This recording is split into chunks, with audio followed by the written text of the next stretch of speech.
जय श्रीमन नारायण। कैसे हैं आप सब देवियों सज्जनों। हमारे खास कार्यक्रम में आप सबका स्वागत है। आज हम भाग्यांक 4 पर विशेष चर्चा करेंगे। मनुष्य इस पृथ्वी लोक में जब आता है तो अपने मुट्ठी में अपनी भाग्य को कैद करके ले आता है और जब जाता है तो हाथ पसार के जाता है। इसीलिए कहा है मुट्ठी बांधे आया था, हाथ पसारे जाएगा। आप भी अपनी डेट ऑफ बर्थ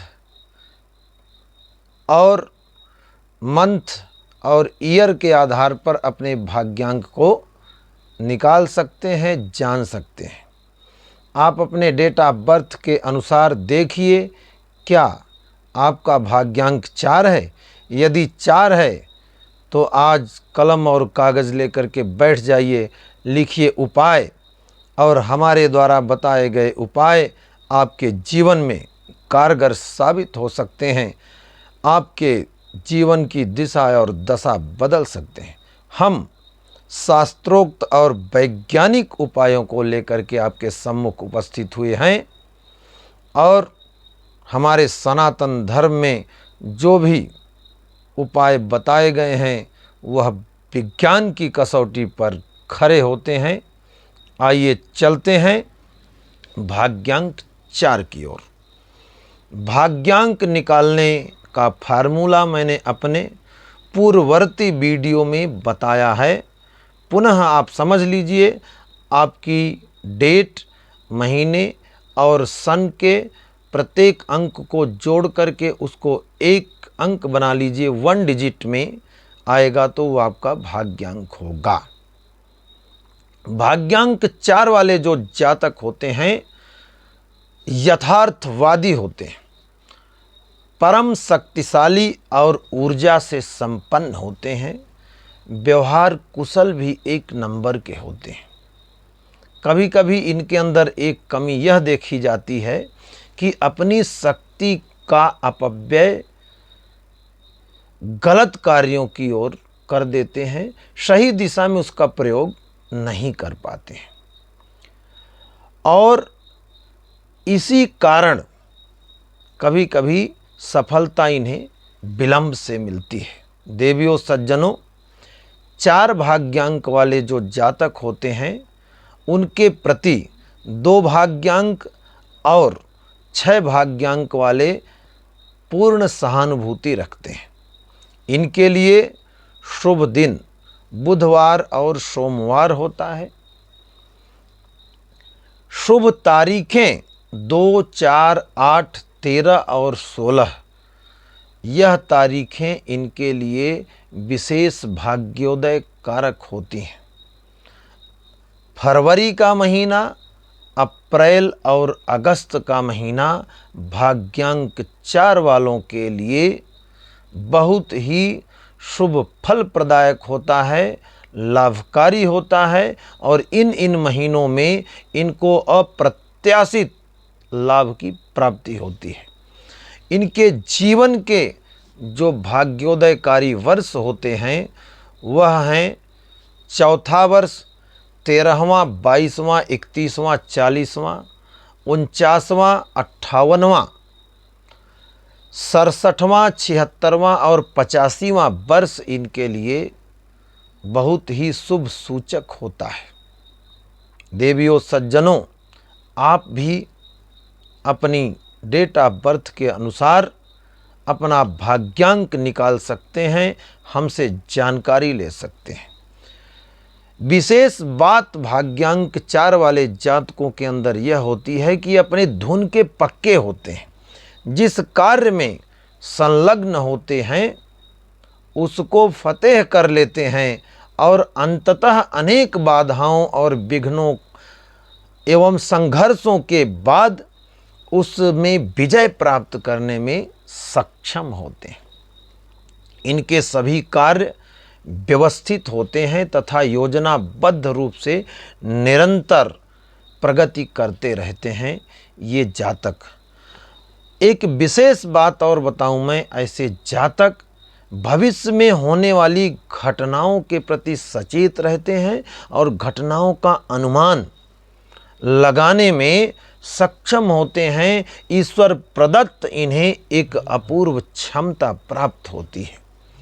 इनके अनुमान प्रायः सत्य साबित होते हैं और एक विशेष विलक्षण बात इनके अंदर यह पाई जाती है कि इनके कार्यों में किसी भी प्रकार का दोष दिखाई नहीं देता कि जिससे इनके कार्यों पे, इनके क्रियाकलापों पे उंगली उठाई जा सके। देवियों सज्जनों, 4 अंक वाले जो जातक होते हैं, इनके जीवन में राहु का विशेष प्रभाव होता है। ऐसे में आप राहु से संबंधित उपाय करें। कबूतरों को बाजरा खिलाएं, वह लाभकारी होगा। कुत्तों को दूध रोटी खिलाएं शनिवार अथवा बुधवार के दिन, आपके लिए लाभकारी होगा। मछलियों को आटे की गोली खिलाएं। विकलांगों की सेवा करें अथवा कुष्ठ रोगियों को भोजन कराएं।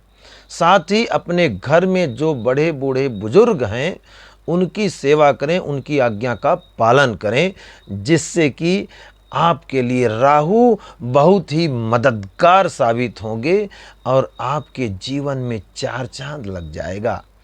देवियों सज्जनों, अब बारी है आपकी जन्म कुंडली की।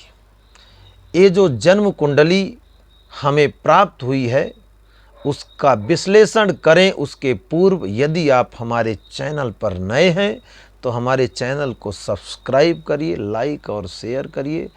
हो सकता है आपके एक शेयर से किसी तक ये वीडियो पहुँचे और वो लाभान्वित हो, उसका पुण्य आपको भी प्राप्त होगा। अब यह जो डेट ऑफ बर्थ हमें मिली है 30 दिसंबर 1999, समय है दिन में 1:50। प्लेस ऑफ बर्थ है प्रयागराज, जिसका पहले का नाम था इलाहाबाद। अभी भी कुंडली के जो सॉफ्टवेयर्स हैं उसमें अपडेट नहीं हुआ है, इलाहाबाद ही डालना पड़ेगा आपको। आप भी यदि ज्योतिष सीखने के इच्छुक हैं, कुंडली देखना सीखना चाहते हैं, तो हमारे YouTube चैनल पर जुड़ करके हमसे परामर्श लेकर के आप भी ज्योतिष के मर्मज्ञ बन सकते हैं। आइए चर्चा करते हैं कुंडली पर। यह कुंडली महोदय जी ने भेजी है प्रयागराज से। एक बार पुनः डेट ऑफ बर्थ 30 दिसंबर 1999, समय दिन में 1:50, स्थान प्रयागराज। महोदय, आपकी कुंडली के अनुसार आपकी राशि कन्या है। हस्त नक्षत्र के चतुर्थ चरण में आपका जन्म हुआ है। आपकी कुंडली का जो नेगेटिव पॉइंट है मैं आपको बताऊंगा। आपके कर्मेश और लाभेश शनि देव जी नीच राशि के आपकी कुंडली में लग्न में बैठे हुए। यह नकारात्मक पक्ष है आपकी कुंडली का। अक्सर ज्योतिषियों को हमने देखा है व्यक्ति के सकारात्मक पक्ष को व्यक्त कर देते हैं, नेगेटिव पॉइंट को नहीं बताते हैं। व्यक्ति को अच्छा ज्योतिषी वही है जो नकारात्मक पक्ष को सुसंगत तरीके से आपके समक्ष रखे, ताकि आप अपने आप को परिमार्जित करने का प्रयत्न करें। तो आपको मादक पदार्थों से दूर रहना है, नशे से दूर रहना है, सट्टा जुआ इत्यादि से दूर रहना है, नहीं तो ये शनि देव जी आपकी धन की हानि कर देंगे। सकारात्मक पक्ष है आपकी कुंडली में भाग्येश यानी 9वें भाव के स्वामी बृहस्पति देव जी लग्न में बैठे हैं। ऐसा कहा गया है शास्त्रों में, किम कुर्वन्ति ग्रहा सर्वे यस्य केंद्रे बृहस्पति, जिसके केंद्र में बृहस्पति हो उसका कोई भी ग्रह कुछ भी बिगाड़ नहीं सकता। किंतु एक बात यह है कि बृहस्पति आपकी कुंडली में केवल 1 डिग्री के हैं, अतः इन्हें मजबूत करने की आवश्यकता है। आप शास्त्रों का अध्ययन करें, अनुशीलन करें और बृहस्पति से संबंधित उपाय करें। आपकी कुंडली में पंचमेश सूर्य भाग्य भाव में बैठे हुए हैं, जिससे कि आप की भाग्य चमकेगी, भाग्योदय होगा। जैसे ही बृहस्पति की महादशा आपके जीवन में आएगी, आपका कल्याण अवश्य हो जाएगा। आपकी कुंडली के अनुसार आपके लग्नेश मंगल लाभ भाव में बैठे हैं, राजयोग बना रहे हैं। सूर्य आपके राजयोग कारक हैं, नेम फेम पद प्रतिष्ठा देंगे, मंगल आपको लाभ देंगे। किंतु मंगल की डिग्री भी केवल 2 डिग्री है, इसलिए आपको बृहस्पति और मंगल को मजबूत करने की आवश्यकता है। आपके 10वें भाव में केतु की स्थिति और 4th भाव में राहु की स्थिति, राहु की दृष्टि 10वें पे और केतु की दृष्टि 4th भाव पर, यह ठीक नहीं है। चंद्रमा आपके 6ठे भाव में चले गए हैं, बुध के घर में बैठे हैं, जिससे कि मन आपका एकाग्र नहीं होगा, चंचलता बनी रहेगी। कभी सोचेंगे ये कार्य कर लें, कभी वो कार्य कर लें, इससे अस्थिरता की स्थिति बनी रहेगी।